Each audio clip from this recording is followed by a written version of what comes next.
Now CBS This Morning co-host Charlie Rose on assignment for 60 Minutes.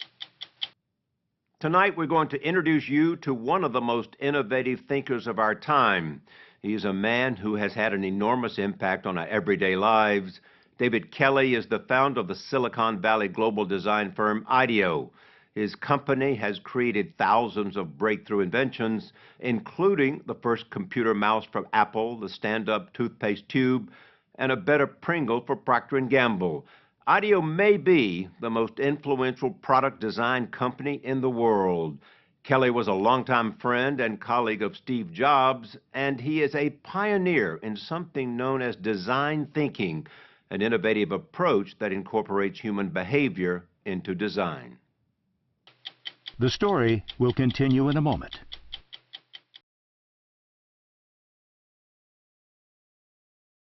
The big thing about design thinking is it allows people to build on the ideas of others. Instead of just having this one thread, you think about it, I come up with an idea and then somebody from somewhere else says, oh, that makes me think we should do this. And then we could do that. And then you get to a place that you just can't get to in one mind.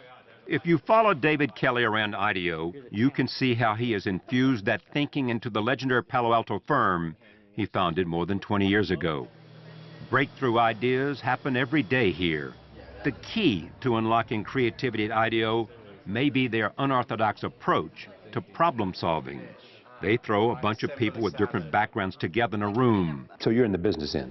Yep. My background's in software engineering. Journalism. Aerospace engineer.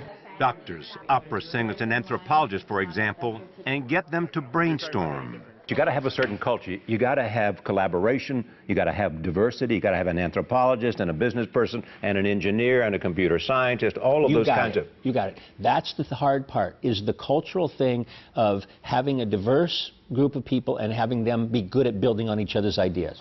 They encourage wild ideas and visualize solutions by making actual prototypes. But the main tenet is empathy for the consumer, figuring out what humans really want by watching them. If you want to improve a piece of software, all you have to do is watch people using it and see when they grimace and then correlate that to where they are in the software, and you can fix that, right? And so the thing is to really build empathy. Try to understand people through observing them. In other words, their experience will communicate what you need to focus on. Yep, exactly. It is a concept that had its genesis in 1978 when Kelley and some Stanford pals took the notion of mixing human behavior and design and started the company that would eventually become IDEO. One of their first clients was the owner of a fast-growing personal computer manufacturer by the name of Steve Jobs. He made IDEO because he was such a good client. We did our best work for him. We became friends, and he'd call me at 3 o'clock in the morning. At 3 a.m.? Yeah, we were both bachelors, so he knew he could call me, right? So he'd call me at 3 o'clock, and he'd just, like with no preamble, hey, it's Steve. First I knew if it was 3 o'clock in the morning, it was him. And there's no preamble, and he'd just start. He said, you know those screws that we're using to hold the two thing on the inside? I mean, he was deep into every aspect of things. Kelley's company helped design dozens of products for Apple, including Apple III and Lisa, and the very first Apple mouse, a descendant of which is still in use today. He said to us, you know, for $17, he gave us that number, $17, I want you to make a mouse that we're going to use in all of our computers. So what happened here was we're trying to figure out how to make, so you move your hand and how you make the thing move on screen. So at first we thought, we got to make it really accurate. You know, like when we move the mouse an inch, it's got to move exactly an inch on the screen. And then after we prototyped it, we realized it doesn't matter at all. Your brain's in the loop. The whole thing was make it intuitive for the human. In fact, but even after they solved that monumental problem, Jobs still wasn't satisfied. And so he didn't like the way the ball sounded on the table. So we had to rubber coat the ball. Well, rubber coating the ball was a huge technical problem because you can't have any seams. You got to get it just right. And so, you know, it'd just be one thing like that. Suppose Steve had said to you, I'd like to have a ball that's not steel but rubber coated, and you said, no, you can't do that, Steve. What would he say? The expletives that I would have would probably are not good on camera, but it was basically, I thought you were good. You know, like I thought I hired you because you were smart. You know, like you're letting me down. Since then, design thinking has led to thousands of breakthroughs, from redesigning Xylus kitchen tools so they're easier to use, to coming up with a heart defibrillator that talks to you during an emergency. So it talks to you and it shows you visually what to do. And they came up with TiVo's thumbs up, thumbs down button. It makes your TV smarter, right? Because you give it the thumbs up or thumbs down, and your TV learns what you like and what you don't like. It's why Steelcase, a company that has been building furniture for 100 years, turned to IDEO to reinvent the classroom chair. This is one of my favorite things. I want you to sit in this chair. Oh, I love this. So Really this is for kids, Yeah. right? So Well, I'm a kid, so Yes, there you right, go. You're perfect. So when we looked at that old wooden thing with the dog leg kind of stuff, right. and if you just watch kids and see what they need, what do they need? Well, the main thing they need is a place to put their backpack. Yeah. Right. So Right, you got right. a place to put your backpack, and then they need it to. right there. They're fidgety. They want to move around, so you put it on wheels, right? And in getting in and out of it, you know, you need to this. So It's not rocket science, it's what? it's empathetic. Empathetic. Empathetic to people. Like really, like try to really understand what they really value. Now they're working with clients all over the globe. They're using the same intuitive human point of view to improve access to safe drinking water in India and Africa, redesigning school systems in Peru, and helping North Face expand their brand into China. Kelley has always been good at coming up with ingenious solutions to everyday problems. His first job was at Boeing. He was part of a team that designed the lights around the passenger windows, as well as a milestone in aviation history, the laboratory occupied sign.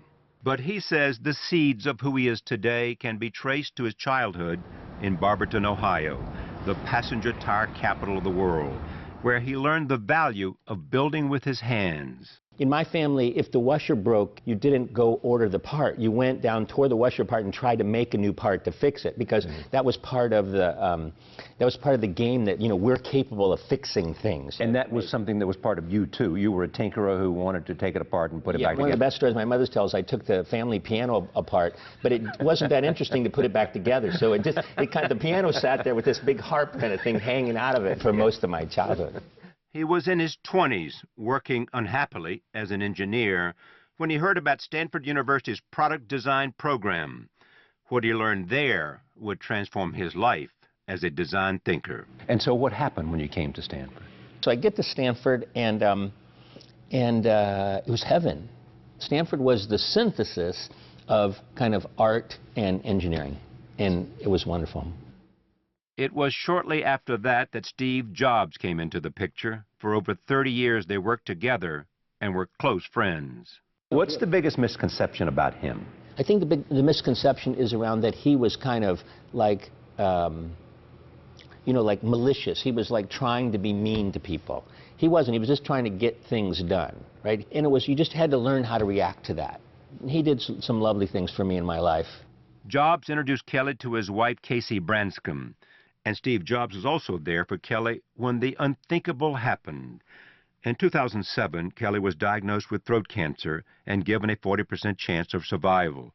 Jobs, already suffering from his own deadly cancer, gave him some advice. He came over and said, look, you know, don't consider any alternative. Go straight to Western medicine. Don't try any herbs or anything. Why do you think Steve said, don't look for alternative medicine, go straight to the hard stuff? I think he had made, in his mind, he had made a mistake that he had tried to cure his pancreatic cancer in other ways other than, I mean, he just said, don't mess around. You know, when we both had cancer at the same time was when I got really close to him. And I was at home, you know, like sitting around in my skivvies, you know, waiting for my next dose of something. And I think it was the day after the iPhone was announced. He had one for me. Right? An iPhone. You know, your own iPhone delivered by Steve Jobs right after it comes out. It was a lovely feeling. So he decides to hook it up for me. So he gets on the phone to AT&T, and he's going to hook up my phone. And it's not going well. So This is such good news for me. eventually he pulls the I'm Steve Jobs card. You know, he says to the guy, I'm Steve Jobs. I'm sure the guy on the other end says, yeah, buddy, I'm Napoleon. You know, like, get out of here. Right? But anyway, so he never did really get it hooked up. He never hooked it up? No, not that day. Yeah. But But he was close. What did he teach you about living with cancer? Steve focused more on his kids, I think, than anything, and made me fight more to survive. And so that focus on family, you know, was something that he taught me. You care deeply that you watch your daughter. Yes. As she continues to grow. And It's about her. What was her life going to be like if I died? That's really motivating. It was around that time that Kelley decided to commit himself to something even bigger. And why he approached Stanford University and a wealthy client named Hasso Plattner with the idea of setting up a school dedicated to human-centered design. He thought that was a great idea, and he said he'd help me. And I said, oh, thank you.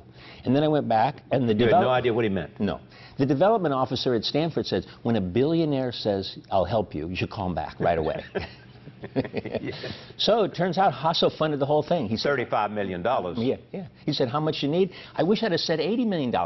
He said yes to whatever I said, I think. Kelley now runs a groundbreaking and wildly popular Hasso Plattner Institute of Design at Stanford, the D School. Okay. It is recognized as the first program of its kind dedicated to teaching design thinking as a tool for innovation, not just to designers, but to students from all different disciplines.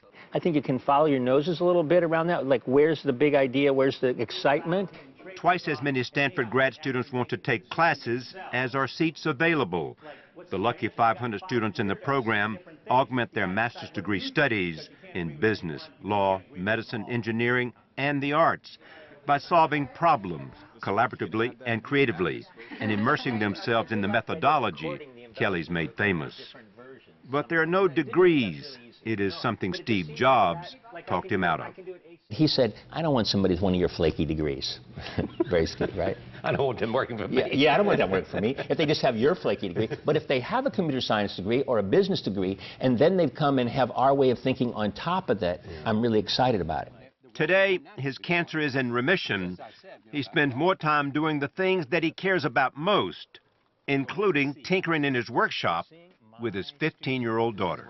so, Claire, tell me this. What happens here? Everything. Really everything. Yeah, so Claire and I come here to do projects together. Our big project is right over there presently, which is to make a 3D printer. It's called a printer bot. And it's a little machine that makes 3D objects, like a printer that puts ink on a page. This makes something three-dimensional. His love of making things is as much a part of his DNA as his appreciation for the car, which he calls the most important object in our lives. So why do you like it? What does it mean to you? Well, you know, it's about the same vintage as me, and it just makes everybody smile. Okay. I like the sound of the motor. Almost every day you can find David Kelley driving his '54 Chevy pickup truck between Stanford and IDEO, inspiring the design thinkers of tomorrow and quietly shaping the future. My theory is that sometimes life squeezes out the best of us. I've never heard that, but that really resonates with me. So if I could write the first line of your epitaph, it might be, David Kelley, help people find the confidence in their creativity. That'd be lovely. And change the world. Yeah. Go to 60minutesovertime.com for a guided tour with Charlie Rose, sponsored by Pfizer.